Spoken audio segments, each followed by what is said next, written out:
একটি কিলার এই মেয়েটিকে কিডন্যাপ করে ধারালো চাকু দিয়ে কাটার প্রস্তুতি নিচ্ছিল, কিন্তু তখনই সে দেখে মেয়েটি না ভয় পেয়েছে না কান্নাকাটি করতেছে। এটি দেখে কিলার আরো বড় ছুরি দিয়ে তাকে কাটার চিন্তা করে। এত বড় চাকু দেখেও মেয়েটি হাসতে শুরু করে। এতে কিলার রেগে গিয়ে জিজ্ঞাসা করে, তুমি হাসছো কেন?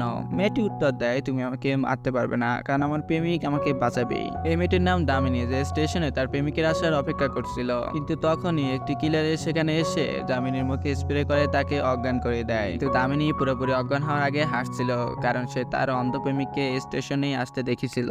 কিন্তু কিলার যখন দেখে সেই ব্যক্তিটি অন্ধ, তখন সে চুপচাপ দামিনীকে জড়িয়ে নিয়ে চলে যায়। এতে গৌতম কিছুটা সন্দেহ করে এবং দামিনীকে ডাকতে থাকে। একটু খোঁজাখুঁজির পর সে দামিনীর একটি আংটি দেখতে পায়, যার পরে তার সন্দেহ নিশ্চিত হয় যে তার প্রেমিকা দামিনী কোনো বিপদে পড়েছে।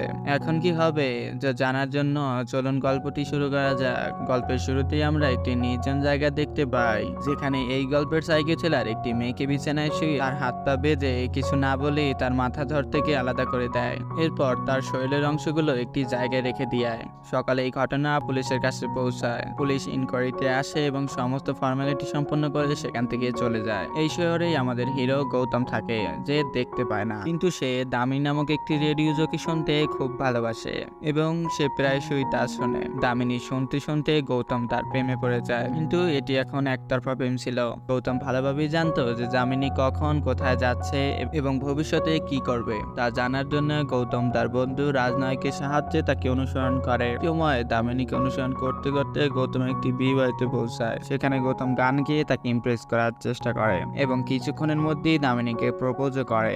তবে শুরুতে দামিনী তার প্রস্তাবটি প্রত্যাখ্যান করে, কিন্তু গৌতমের বারবার অনুরোধের পর দামিনী তাকে বলে, ঠিক আছে, আমি কাল একটি জায়গায় যাচ্ছি, তুমি যদি সেই জায়গার ঠিকানা বের করে আমাকে পেয়ে যাও, তাহলে আমি তোমার প্রপোজাল গ্রহণ করবো এবং স্বীকার করবো যে তুমি আমাকে সত্যি ভালোবাসো। দামিনী গৌতমকে পরের দিন প্রোগ্রামটি মনোযোগ দিয়ে শুনতে বলে। পরের দিন গৌতম মনোযোগ সহকারে রেডিওতে দামিনীর প্রোগ্রামটি শুনতে থাকে। অন্যদিকে রাতে দামিনী গৌতমের জন্য একটি রেল স্টেশনে অপেক্ষা করছিল। তার বিশ্বাস ছিল যে গৌতম অবশ্যই আসবে, কিন্তু অনেকক্ষণ অপেক্ষা করার পরও গৌতম না এসে সেই সাইকোথিলার আসে এবং দামিনীর মুখে স্প্রে করে তাকে অজ্ঞান করে দেয়। তবে অজ্ঞান হওয়ার আগে দামিনী গৌতমকে স্টেশনে আসতে দেখেছিল এবং তার মুখে হাসি ফুটে ওঠে।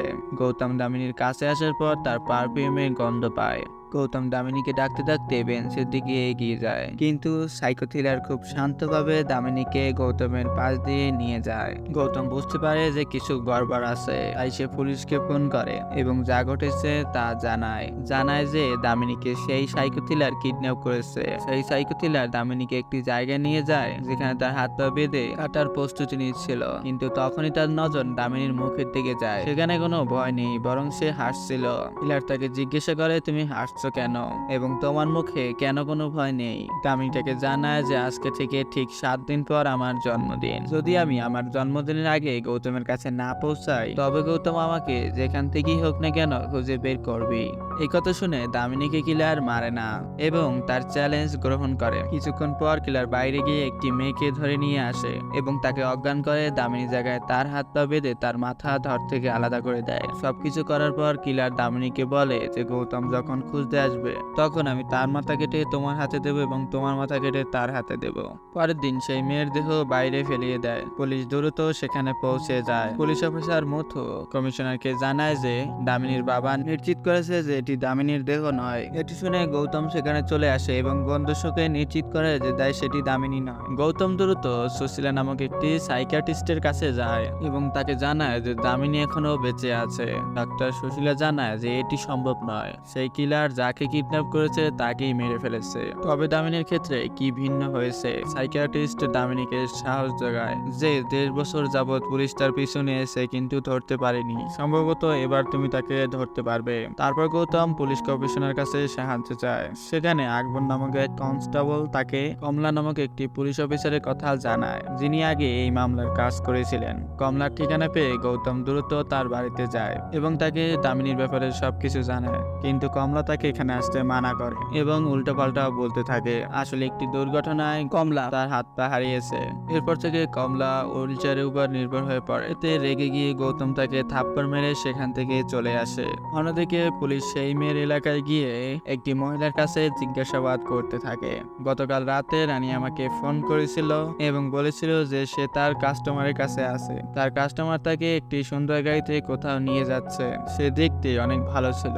এভাবে কিছু তথ্য সংগ্রহ করে পুলিশ জানতে পারে যে সে ব্যক্তিটি ধনী ব্যক্তি, যার বয়স 28 থেকে 30 বছরের মধ্যে এবং তার 2টি বিলাসবহুল গাড়িও আছে। সেই রাতেই কমলা তার মাকে নিয়ে গৌতমের বাড়িতে যায়। এবার সে ঠিক করেছে গৌতমকে সে সাহায্য করবে এবং আর কোনো মেয়ের জীবন নষ্ট হতে দেবে না। কমলা বলে যে প্রথমে আমাদের এই মামলার সব তথ্য সংগ্রহ করতে হবে যা বর্তমানে সিআইডির কাছে আছে, তাই আমাদের সেখান থেকে সব তথ্য আনতে হবে। আসলে সে 1.5 বছর আগে এই মামলার কাজ করেছিল, তাই সে জানতো প্রমাণ এবং বিবরণ কোথায় রাখা আছে। কমলার সাহায্যে গৌতম সিআইডির অফিসে পৌঁছে যায়। যখন গৌতম আলমারি খোলার চেষ্টা করে তখন একটি লোক তার পিছন থেকে ধরে। তখনই মুথু তার বাড়ির চাবি নিতে সেখানে আসে। মুথুর একটু সন্দেহ হয়, কিন্তু সেখানে কেউ ছিল না। মুথু চলে যাওয়ার পর আমরা জানতে পারি সেই অফিসে দ্বিতীয় ব্যক্তি ছিল আকবর, যে গৌতমকে সেখান থেকে লুকিয়ে রেখেছিল। কনস্টেবল আকবর গৌতমকে সাহায্য করে, সমস্ত কাগজপত্রের ফটোকপি করে দেয়। খুব গুরুত্বপূর্ণ ডিটেলস নিয়ে গৌতম এবং কমলা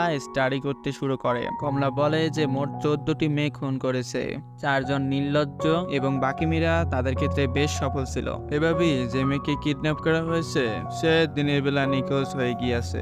গৌতম পুলিশের দলের সাথে ভিক্টিমদের বাড়ি গিয়ে কিডন্যাপের ব্যাপারে জিজ্ঞাসাবাদ করে। সবারই একই কথা ছিল যে বাড়ি ফেরার পথে তাদের মেয়ে রাস্তা থেকে নিখোঁজ হয়ে গিয়েছে। এসব কথা শুনে গৌতম সব জায়গায় যায় যেখানে এই মেয়েদের শেষবার দেখা গিয়েছিল। গৌতম লক্ষ্য করে সব ক্রাইমের সিনই একটি জিনিস কমন ছিল, যা ছিল একটি ডাস্টবিন। গৌতম এবং কমলা বুঝতে পারে যে যখন মেয়েরা বাড়ি ফিরছিল তখন তারা ডাস্টবিনের পাশে কিছু দেখেছিল, এই জন্য তারা তাদের গাড়ি থেকে নেমেছিল। বাচ্চাদের জিজ্ঞেস করলে বাচ্চারা বলে যে আমরা রূপা নামক একটি মেয়ের হাতে একটি পপি দেখেছি। এই তথ্য শুনে গৌতম এবং কমলা অনুমান করে যে কিলার প্রথমে একটি কিউট পপি কিনে ডাস্টবিনের পাশে রেখে দিয়ে আসে। তারপর মেয়েটি পপিটি দেখে গাড়ি থামালে কিলার বলে যে এই কুত্তাটি আমার এবং দয়া করে এনে দিন। মেয়েটি পপিটি নিয়ে তার কাছে গেলে সে কোনোভাবে অজ্ঞান করে তাকে কিডন্যাপ করে ফেলে।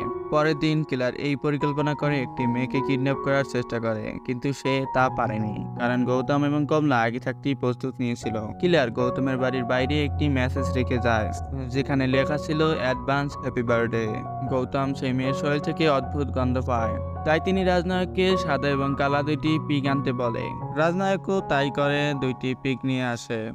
গৌতম কমলাকে জানায় যে এই মেয়েটির দেহ এবং আগে মারা যাওয়া মেয়েটির দেহ সাদা পিগের মতো গন্ধ আসছে। তারা একে একে সব পিগ ফার্মে খোঁজ করতে থাকে, কিন্তু কোনো পিগ ফার্মে যুবকটির মতো মালিক খুঁজে পায় না। একদিকে মুথু জানতে পারে যে গৌতম এবং তার দল পিগ ফার্মে গিয়ে খোঁজ খবর নিচ্ছে, কারণ মুথু একজন লোক গৌতমের পিছনে লাগিয়ে রেখেছে। মুথু একটি পিগ ফার্মে যায় এবং সেখানের মালিকই কিলার ছিল, যাকে তারা খুঁজছিল। পুলিশকে দেখে কিলার ঘাবড়ে যায় এবং পুলিশকে ইঞ্জেকশন দিয়ে অজ্ঞান করে দেয়। এরপর আমরা দেখতে পাই পুলিশকে সে তার ঘরে আটকে রেখেছে, যেখানে সে সব অপরাধ করেছিল। কিলার যখন সেখানে নেই, দামিনী পুলিশকে জাগিয়ে বলে এখান থেকে পালাও। মুথু বলে যে আমি পারবো। কিছুক্ষণ পর সাইকো থ্রিলার মুথুর কাছে আসে এবং তাকেও মেরে ফেলে। সব পিগ ফার্মের খোঁজ খবর করার পর গৌতমের কাছে কোনো প্রমাণ আসে না, কিন্তু কমলার দৃঢ় বিশ্বাস ছিল যে কিলার এই পিগ ফার্মগুলোর মধ্যেই এক জায়গায় আছে। প্রমাণ না পাওয়ায় গৌতম হতাশ হয়ে সিদ্ধান্ত নেয় যে সে আজকে একা বাড়ি থাকবে। কিছুক্ষণ পর সেই সাইকো থ্রিলারের গাড়ি সেখানে আসে। গৌতম বুঝতে পারে যে এটি কিলারের গাড়ি। তার ইচ্ছাকৃতভাবে বাড়ির বাইরে নেমে আসে, হাতে একটি ক্যাকটাসের গাছ নিয়ে গাড়ির কাছে যায়। দূরে থাকা রাজনায়কের গাড়ি দিয়ে কিলারের গাড়ি অনুসরণ করতে শুরু করে। তাদের মধ্যে এক দীর্ঘ রেসিং হয়। দুর্ভাগ্যবশত রাজনায়ক কিলারের হাতেই মৃত্যুবরণ করে। কিলার রাজনায়কের ফোন করে গৌতমকে জানায় আমি দামিনীকে তার জন্মদিনের দিন মেরে ফেলবো। পরের দিন গৌতম রাজনায়কের মৃত্যুর কথা জানতে পারে। এই কথা শুনে গৌতম খুবই দুঃখ পায়, কারণ রাজনায়কই ছিল তার চোখ এবং সৎ বন্ধু। ডাক্তার গৌতমকে রাজনায়কের সব জিনিস ফেরত দেয় এবং বলে যে কিলার তার ডান হাতের ছোট আঙ্গুল নিয়ে গেছে। এটি দেখে গৌতম কমলা এবং তার মাকে বলে সে আর এই কিলারের পিছু নেবে না। কমলা এতে রেগে যায় এবং বলে যে তোমার এত তাড়াতাড়ি হাল ছেড়ে দেওয়ার ইচ্ছা ছিল, তবে আমাকে অন্ধকার থেকে বের করে আনার কি প্রয়োজন ছিল? আমাকে আশার আলো দেখানোর কি প্রয়োজন ছিল? সব আমার ভুল ছিল যে তোমার উপর বিশ্বাস করেছিলাম। যদি আমি সে সময় কলেজের সিঁড়ি থেকে না পড়তাম তবে এই কেস আমি একলাই সলভ করতাম। এই কলেজের বিষয় শুনে গৌতম এবং কমলা সরাসরি সেই কলেজে যায় যেখানে কমলা 1.5 বছর আগে এসেছিল। আসলে এখানে একটি ছাত্র খুন হয়েছিল, সেই কারণেই কমলা সেখানে এসেছিল। সিসিটিভি ফুটেজ পরীক্ষা করার পর সে একটি সন্দেহজনক লোককে বসে থাকতে দেখে। কমলা এবং গৌতম দুজনেই প্রিন্সিপালের সাথে দেখা করে এবং জিজ্ঞাসা করে এই ভিডিওতে আপনার পাশে বসে থাকা ব্যক্তিটিকে। প্রিন্সিপাল তাকে বলে যে আমি জানি না এই লোকটি কে ছিল, কিন্তু এতটুকু বলতে পারি সে একজন বামহাতি, কারণ সে আমার হাতে পপকর্ন বাম হাতে নিয়েছিল। পুরো ফাংশনের সময় তার ডান হাত তার পকেটেই ছিল। এটি শুনে গৌতমের মাথায় একটি কথা হঠাৎ করে আসে এবং সে তৎক্ষণাৎ রাজনায়কের জিনিসপত্র পরীক্ষা করে। এতে সে নিশ্চিত হয় যে কিলারের ডান হাতের ছোট আঙ্গুল নেই। আসলে কিলার ডান হাতেই ছিল, কিন্তু তার ডান হাতের ছোট আঙ্গুল নেই বলে তার ডান হাত পকেটেই রেখেছিল যাতে কেউ এটি দেখতে না পায়। এতগুলো তথ্য পাওয়ার পর গৌতম এবং কমলা কিলারকে ধরার জন্য নতুন পরিকল্পনা করে এবং এটি ছিল সেই সূত্র যে তার বন্ধু রাজনায়ক রেখে দিয়ে গেছিল। যখন কিলার গৌতমের বাড়ির কাছে এসেছিল তখন গৌতম তার গাড়ির মাপ নেয়। এই তথ্য ব্যবহার করে সে বিভিন্ন কোম্পানির গাড়ির নির্মাতা কোম্পানি অনুসন্ধান করে। অবশেষে সফল হয়। একটি গাড়ি কোম্পানির কর্মচারী তাকে জানায় ঠিক আপনার বর্ণনা অনুযায়ী একটি লোক আছে যার নাম অংলিমাল। তার নামে একটি হোটেল এবং একটি পিগ ফার্ম আছে। কিলারের ঠিকানা পেয়ে গৌতম এবং কমলা সেই পিগ ফার্মে যায়, তবে তারা জানতে পারে যে অংলিমাল বাইরে গিয়েছে। এই সুযোগে গৌতম তার অফিস তল্লাশি শুরু করে। এই অনুসন্ধানে গৌতম একটি মানচিত্র পায় যা সে কমলাকে দেখায় এবং এই দৃশ্য পরিবর্তন হয় এবং আমরা আবার দামিনীকে দেখি। এই বন্ধ অন্ধকার কুঠুরিতে দামিনী একটি মহিলাকে দেখতে পায় যিনি এখানে বহু বছর ধরে বন্দী। দামিনীর জিজ্ঞাসার পর তিনি জানায় যে আমার নাম রেচেল, আমি অংলিমালের শিক্ষক ছিলাম। অংলিমাল একটি অনাথ আশ্রমে বড় হয়। শৈশবে আমি তাকে শাস্তি দিয়েছিলাম, সেই শাস্তির প্রতিশোধ অংলিমাল আজকে নিচ্ছে। অন্যদিকে কমলা মানচিত্রে স্টিকার লাগিয়ে গৌতমের জন্য যাতে বোঝা সহজ হয়ে যায়। গৌতম আঙ্গুল দিয়ে মানচিত্রটি মনে রাখে, ঠিক করে যে তা দামিনীকে উদ্ধার করবে। কমলা দিক নির্দেশনা দেয় এবং গৌতম গাড়ি চালায়। অংলিমাল দামিনীকে একটি জায়গায় নিয়ে যায় এবং একটি চেয়ারে বসায়। তার সামনে তার শিক্ষক রেচেল উপস্থিত ছিল। মূলত অংলিমাল তার শৈশবের একটি ঘটনা পুনর্নির্মাণ করে। শৈশবে রেচেল তাকে মাস্টারবেশন করার জন্য শাস্তি দিয়েছিল। সেই দিন রেচেল তাকে প্রতিদিন 7 বার করে মেরেছিল। অংলিমাল তার শিক্ষকের সামনে কাকুতি মিনতি করতে থাকে, শিক্ষক আমাকে ক্ষমা করে দিন, আমার ভুল হয়ে গিয়েছে। এই নাটকের পর অংলিমাল দামিনীকে মারার প্রস্তুতি নিচ্ছিল। তখনই দামিনী প্রশ্ন করে যে পুলিশ কর্মকর্তার মৃতদেহটি পড়েছিল সেটি কে ছিল। এই প্রশ্নের উত্তরে অংলিমাল বলে যখন আমাকে গ্রেপ্তার করে জুবেনাইল রুমে নিয়ে যাওয়া হচ্ছিল সে আমার সাথে খারাপ ব্যবহার করেছিল, তাই আমি তাকে মেরে ফেলেছি। এদিকে গৌতম এবং কমলা সেই জায়গায় পৌঁছে যায়। তার কারখানার ভিতরে প্রবেশ করার পর অ্যালার্ম বেজে ওঠে। এটা শুনে গৌতমকে যখনই অংলিমাল মারতে যাচ্ছিল তখন এলাকার বিদ্যুৎ চলে যায়। আসলে কমলার মা এলাকার বিদ্যুৎ সংযোগ কেটে দিয়েছে। অন্ধকারে অংলিমাল গৌতমকে খুঁজতে থাকে। অংলিমাল গৌতমকে ডাকতে থাকে যে আমি হেরে গিয়েছি, তুমি জিতে গিয়েছো, হয় আমি তোমাকে মারবো নয় তুমি আমাকে মেরে ফেলো। তখনই গৌতম সামনে আসে এবং অংলিমাল তার পেটে চাকু ঢুকিয়ে দেয়। গৌতম তাকে বিদ্যুৎ শক দিয়ে অজ্ঞান করে দেয়। অজ্ঞান হওয়ার পর গৌতম তার হাত চেন দিয়ে বেঁধে ফেলে। এরপর গৌতম দামিনীকে খুঁজে তার হাত পা খুলে দেয়। যখন তারা এখান থেকে পালাচ্ছিল অংলিমাল জোরে জোরে চিৎকার করে বলতে থাকে শিক্ষিকা আমাকে একা ফেলে যেও না, আমি একা থাকতে চাই না। এটা শুনে দামিনী চাবিটি তার দিকে ছুড়ে দেয়। যখনই অংলিমাল চাবিটি নিতে এগিয়ে যায় তখনই তার শিক্ষক রেচেল চাবিটিকে গিলে ফেলে। অংলিমাল তার কাছে গিয়ে তার পেট কেটে নিজেকে চেন থেকে মুক্ত করে।